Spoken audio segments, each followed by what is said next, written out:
Hello there everyone, and today I will be covering many historical artifacts and fittings that were salvaged from the RMS Olympic before she was scrapped. Enjoy.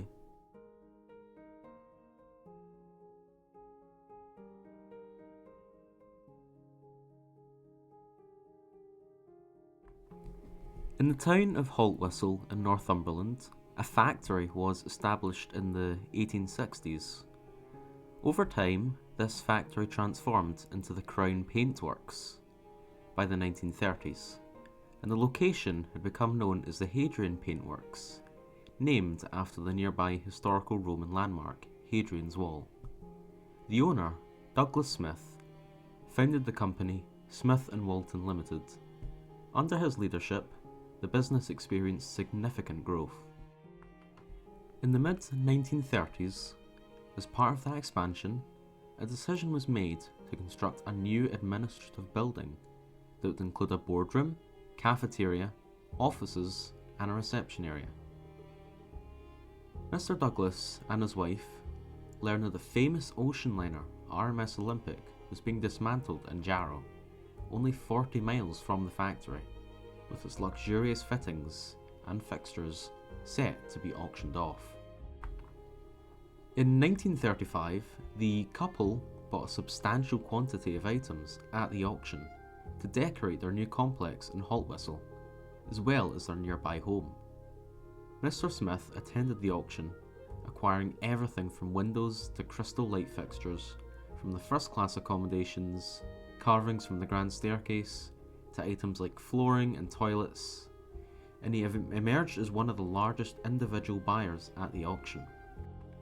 These items were integrated into a specially designed building at the front of the site, which was not only furnished with these artifacts from the liner, but was also constructed using them.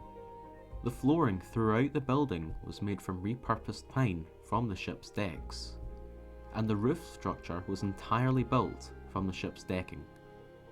Iconic Georgian-style arched teak windows were installed as well, with the interior adorned with panelling sourced from all three classes of the liner. The Haltwhistle factory stood out as one of the best preserved examples of Olympics interiors in modern times, second only to the White Swan Hotel in Alnwick. However, following its closure in the early 2000s and eventual sale for redevelopment, the site entered a period of gradual deterioration, resulting in the loss of many priceless Olympic fixtures. Fortunately, in September 2004, auctioneers Ocean Liner Auctions were commissioned to sell off most of the remaining fixtures and fittings at the sale. The auction featured nearly 700 lots of items from the ship, with highlights including crystal light fixtures from the first-class lifts, carvings from the first-class staircase, and complete panelling from the ship's gymnasium. While the 2004 auction successfully preserved a significant portion of the ship's fixtures for collectors worldwide, much of the material remained thanks to the very structure of the building being integrated into the artifacts. Numerous panels were left unsold, the ceiling and coving from the first-class smoking room retained, and the factory's canteen and the floors throughout were still composed of the pine decking from the ship. In 2020, as the site was set to be redeveloped, the building that housed the remaining Olympic fixtures faced demolition.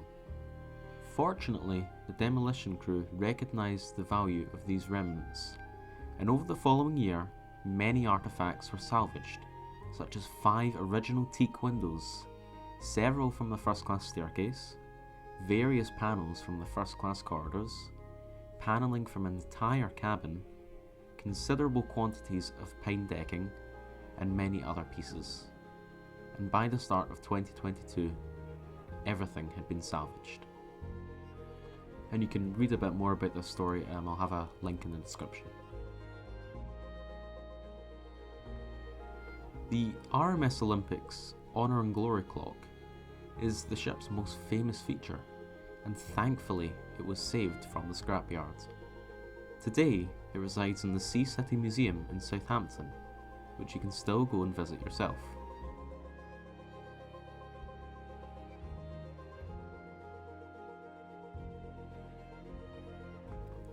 The Olympic Suite at the White Swan Hotel features original elements like panelling, mirrors, ceiling, and stained glass windows, which were removed during the ship's scrapping.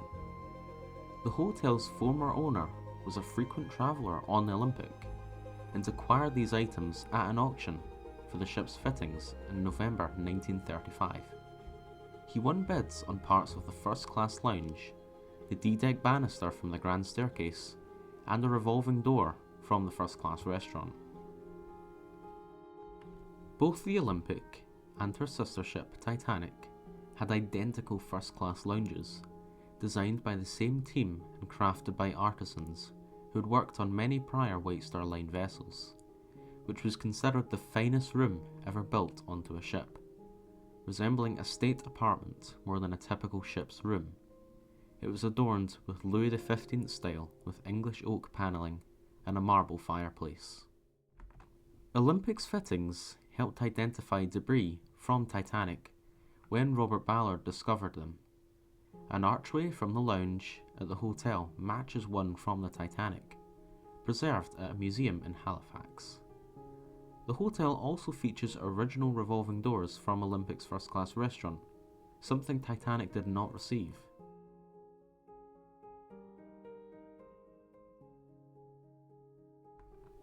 The 21-light candelabra that used to be at the D-deck staircase landing of the grand staircase now sits in the Oyster Box Hotel in Durban, South Africa. It was originally at the Thomas Ward and Sons office in Sheffield, but when the company was taken over by Rio Tinto in the early 1980s, many items, including the candelabra, disappeared. However, today the candelabra was rediscovered and has been modified slightly, but it's still impressive to see. Visitors can park outside and go inside to check it out.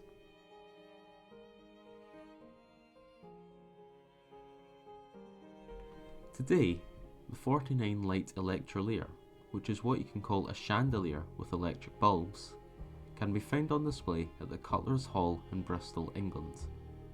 It was once the centrepiece of the ship's first-class lounge, and was preserved after the Olympic was scrapped, allowing visitors to see this iconic piece of maritime history today.